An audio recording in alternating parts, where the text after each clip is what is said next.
So I did chapter 11, Look on my works, ye mighty. First, I'm going to go over the plot overview. First, in chapter 11, Warshaw and Night Owl, they travel to the South Pole to find and confront Vite. Vite has an altercation with Warshaw and Night Owl and tells them about his diabolical plan, or in his mind, good plan, to save humanity by wiping out the population by creating a huge monster that will prevent nuclear war from happening by finding a common enemy. Vite explains his plot for reasoning to kill half of New York and tells them it has already happened 35 minutes ago when they try to stop him. Some of the key themes that occur throughout chapter 11 are Alexander the Great.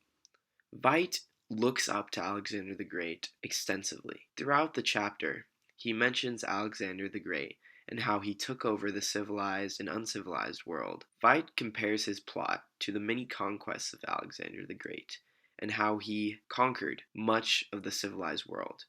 But he makes a clear distinction on how, unlike Alexander the Great, he will not die at such an early age. Another thing that comes up consistently is the image of clocks.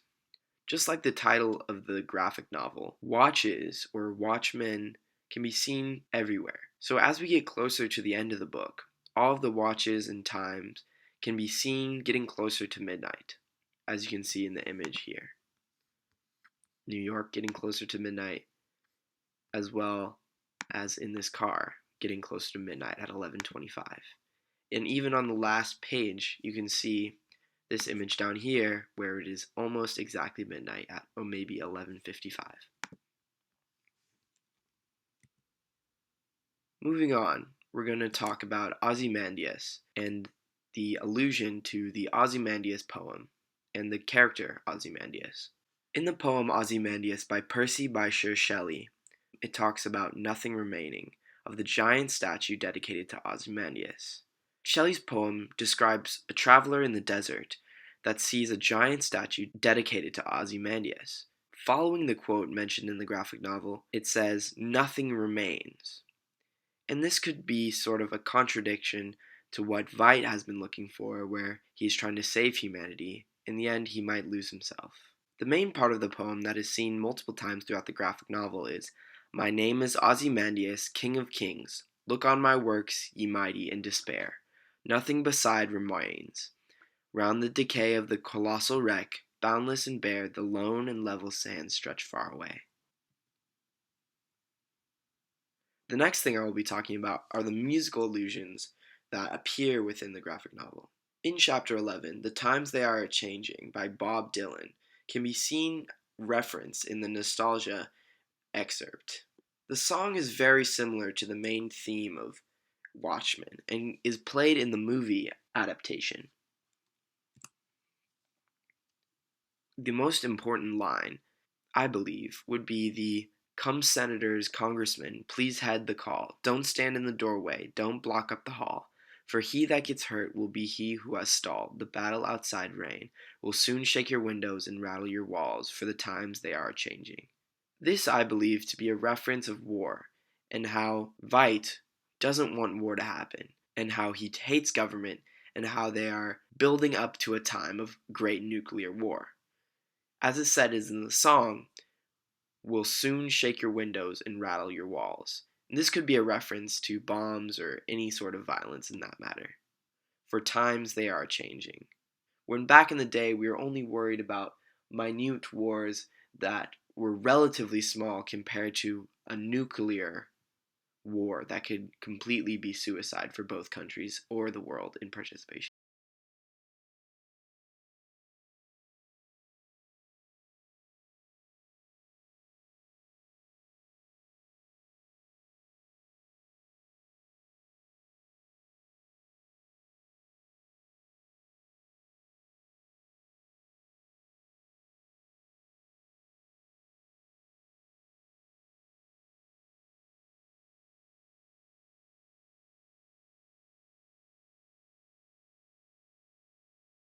Next, I will be talking about allusions within chapter 11.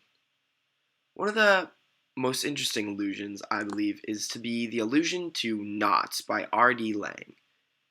When Aline gives a copy of Knots to Joey in an attempt to fix their relationship, she responds extremely harshly by tearing the book and then begins to assault her. Knots is a book of poetry that analyzes relationships and gives advice to the reader on how to have a good relationship and how to maintain relationships in our society. When Joey rips the book, it is a sign that their knot, that also can be seen as marriage, as tying the knot, is being ripped and their whole relationship is being destroyed. Next, we'll move on to some history allusions and references. One historical reference is John F. Kennedy, and Veidt refers to John F. Kennedy multiple times throughout chapter 11.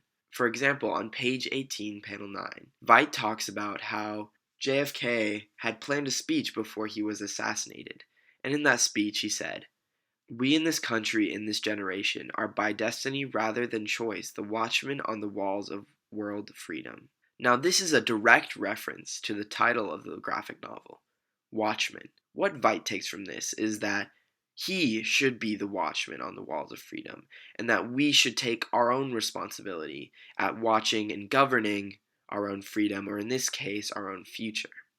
And Veidt takes that into account by causing this horrible slaughter in New York. Throughout the graphic novel, the newspaper article with the sign "War?" is splattered everywhere. It is seen in people's hands, on the walls, on the ground, and even in the last few panels as they're disintegrated when the monster arrives. This is Veidt's whole plan. He wants to get rid of war. He wants to get rid of humans getting rid of ourselves through nuclear war. In the last slide, we can see the man holding the war. In the last slide, we can see Bernie holding the war newspaper, and as he throws it away, it can be symbolized that he is throwing away the war, just like Veidt has wanted, because the war is gone, and now the more impending thing is the monster and a common enemy. Another allusion to real life, the ad for "The Day the Earth Stood Still" can be seen hanging above the Utopia. The Day the Earth Stood Still was a film that came out in 1951 that was about an alien who came to Earth and warned us about nuclear war. Now this is a direct comparison to what Veidt is doing, on how he is trying to save the Earth from nuclear war. One thing that comes up and is seen throughout the novel is the Gunja Diner, which is a direct reference to Gunja Din, a poem by Rudyard Kipling. In the poem, it talks about a soldier who is saving others but cannot save himself. And this can be looked at as Veidt, and how he is trying to save the human race, but he himself will not become immortal, but the human race will go on and live long. For the soldier in the poem is saving many people's lives, but once he gets shot, there was no one to save him. Finally, I would like to talk about the common images that appear throughout chapter 11. One common thing that appears many times throughout the graphic novel is the blood smear. So in the very first page of chapter 11, you can see this blood smear sign, or arrow as I like to think of it, on the top of Veidt's enclosure.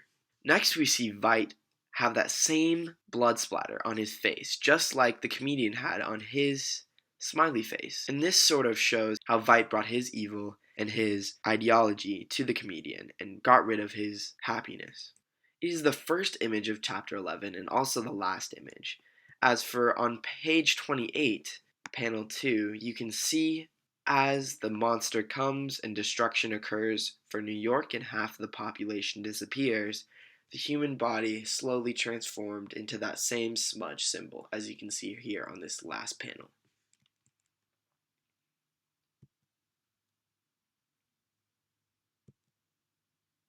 Thank you for watching. Here are my citations, and I hope you enjoyed. Thank you.